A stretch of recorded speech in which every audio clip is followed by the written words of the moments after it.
Hello students, welcome to the fifth video on the first chapter of differential calculus, that is Padel equations and derivatives of arcs.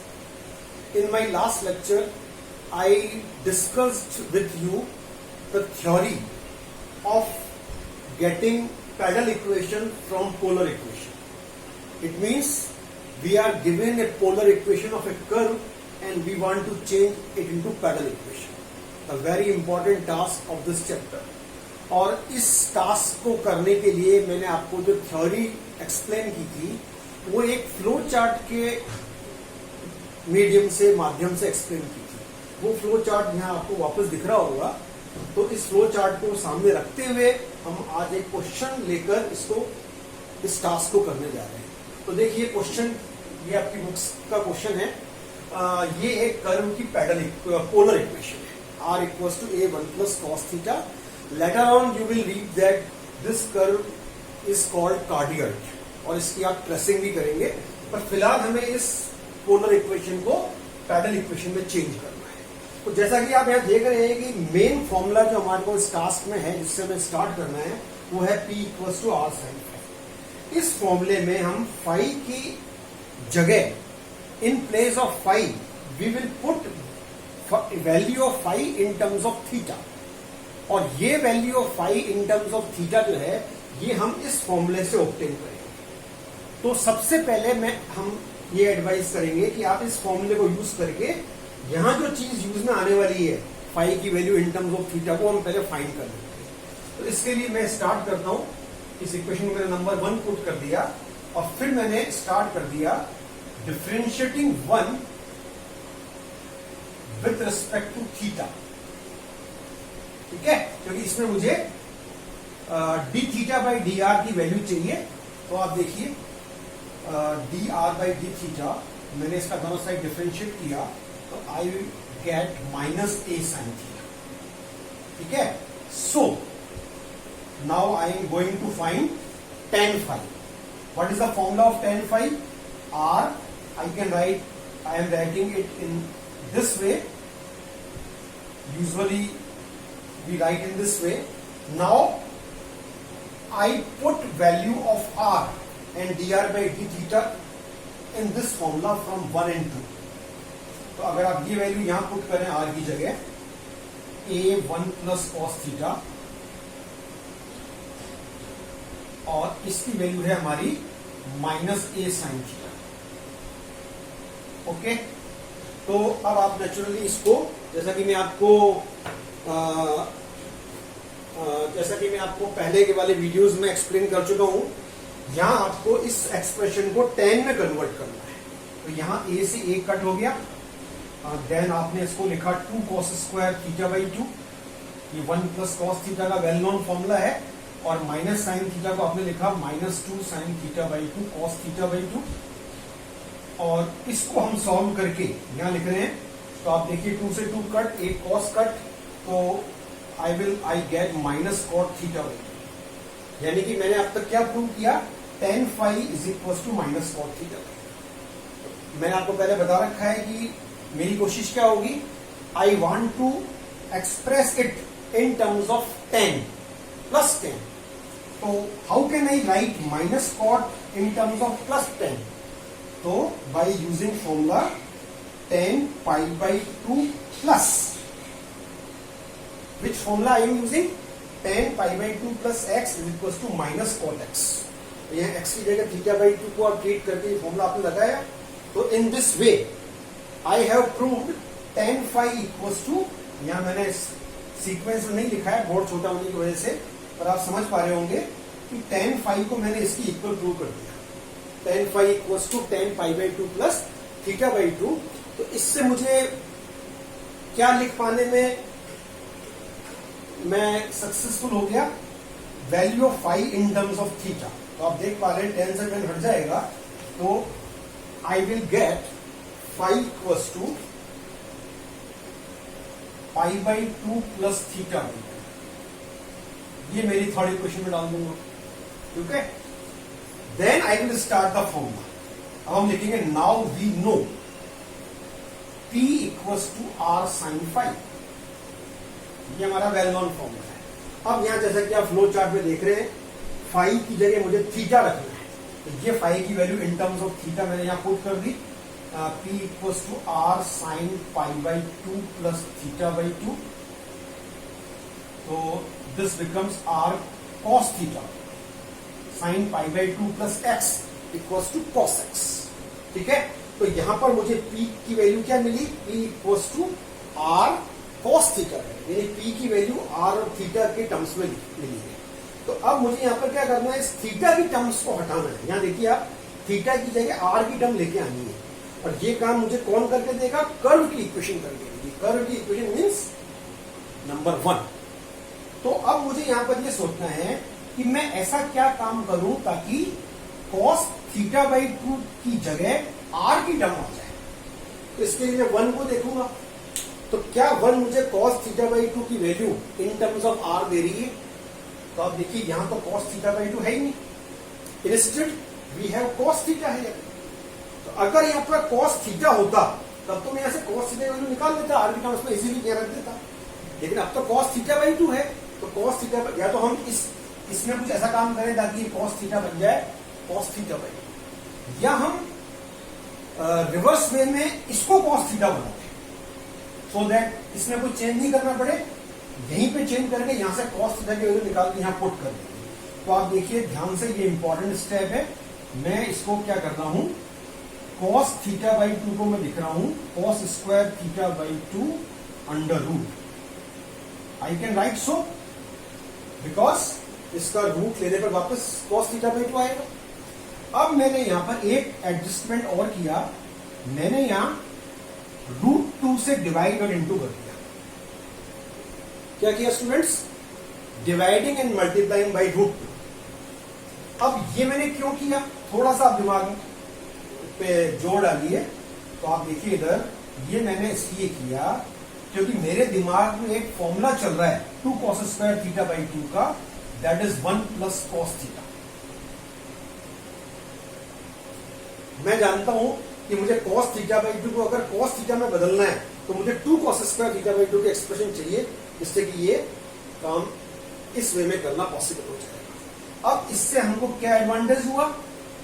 इससे हमको ये advantage हुआ कि ये जो expression आ रही है 1 प्लस cos थीटा, ये एग्जैक्टली वही एक्सप्रेशन है जो कि मेरे कर्व की इक्वेशन नंबर 1 में लिखी हुई है। तो यहां से 1 प्लस cos थीटा की वैल्यू R बाई ए, यहां से 1 प्लस cos थीटा की वैल्यू R अपॉन ए मैं यहां पुट कर दूंगा, है ना, और यहां लिख दूंगा यूजिंग 1 या यूजिंग कर्व्स इक्वेशन। अगर नंबर डाल रखा है तो हम नंबर का यूज करेंगे यूजिंग 1। तो अब आप क्या नोटिस करते हैं कि I have come on the line which includes only P and R, and of course constant तो allow है। वेरिएबल के नाम पे it contains only P and R, no other variable. That means no phi, no theta, only P and R. So if I simplify this, so I can write it R to the power 3 by 2 √2a, और इसको और simplify करने के लिए मैं क्या कर सकता हूं इसका, ताकि ये फ्रैक्शनल पावर हट जाए, मैं इसका both sides I can square, तो इसका स्क्वायरिंग बोथ साइड्स और इसको ट्रांसफर करके I am writing 2ap square is equal to r3। This is my required pedal equation corresponding to this polar equation. तो मैंने क्या किया, इस पोलर इक्वेशन को इस पैडल इक्वेशन में चेंज कर दिया।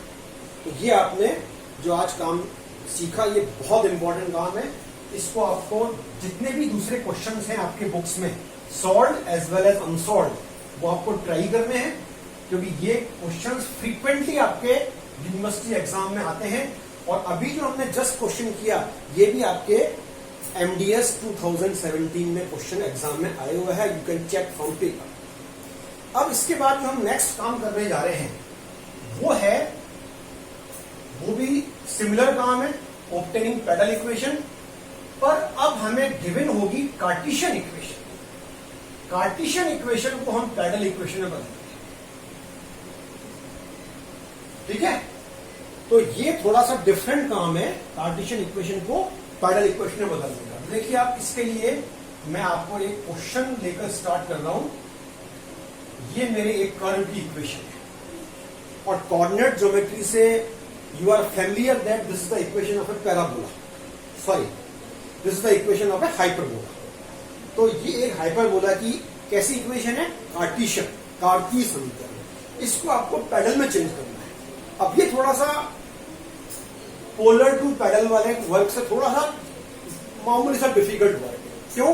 क्योंकि पोलर इक्वेशन में तो हमारे पास आर थीटा में से एटलीस्ट आर तो होता था, हमें थीटा को हटाकर पी ऑब्टेन करना होता था।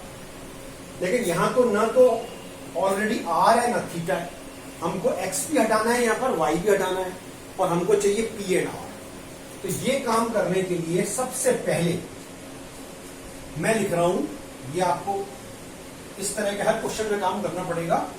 इक्वेशन ऑफ टेंजेंट, यानी ये वाला जो काम हम कर रहे हैं जो फ्लो चार्ट से नहीं होगा, जो हमने आपको पोलर कर्व्स के लिए समझा रखा है। तो equation of tangent at any point x, y on the curve 1 is, यानी यहां पर हम ये एक नया काम करने जा रहे हैं। आई am writing equation of tangent. जैसे मान लीजिए ये कोई कर्व है यहां पर, ये वाला, और ये इसके पर कोई पॉइंट है x, y, जनरल पॉइंट। तो हमने इसके ऊपर जो टेंजेंट ड्रॉ की है, इस टेंजेंट की हम इक्वेशन लिखने जा रहे हैं। तो आप जानते हैं ये काम करने के लिए आपको क्या करना पड़ेगा? x स्क्वायर की जगह you have to put xx, y square की जगह you have to put yy। अब आप यहां पर एक बात नोट कीजिए बहुत केयरफुली कि कहने को मैं इन दोनों को x x से कॉल कर रहा हूं, पर इन दोनों x के लिखने में मैंने एक डिफरेंस रखा है। पहला वाला x और y जो है वो मैंने कैपिटल लिखा है। तो इस इक्वेशन में x और y जो कि एक जनरल कोऑर्डिनेट्स थे, अब यहां पर वही x और y स्मॉल वाले वो एक पॉइंट के कोऑर्डिनेट है और जनरल कोऑर्डिनेट के रूप में मैंने यहां पर कैपिटल x और y यूज किया। ठीक है, तो ये आपके 12th की बेस के नॉलेज से मैंने लिखा है ये, तो इसको मैंने नंबर 2 डाल दिया है। तो what is number 2? It is the equation of tangent at any point x y on the curve. जैसा कि आप देख सकते हैं ये टेंजेंट है। अब आप देख लीजिए, मान लीजिए ये O है, ओरिजिन। अब दिमाग में आपके नेचुरली क्वेश्चन आ रहा होगा कि ये मैंने यहां पर क्यों लिखी इक्वेशन टेंजेंट की। तो आप याद कीजिए कि P हम किसको बोलते हैं? What is P? Small p, जो पैडल इक्वेशन का हमारा मेन एक वेरिएबल है। P is the length of tangent, sorry length of perpendicular from the pole और ओरिजिन ऑन द टेंजेंट। यानी आप इस फिगर में देखिए, आप अगर मैं यहां O से, O यानी कि ओरिजिन बोल दीजिए इसको आप, या पोल बोल दीजिए, अगर मैं यहां O से एक परपेंडिकुलर ड्रॉप करूं, किस पे परपेंडिकुलर ड्रॉप करूं मैं?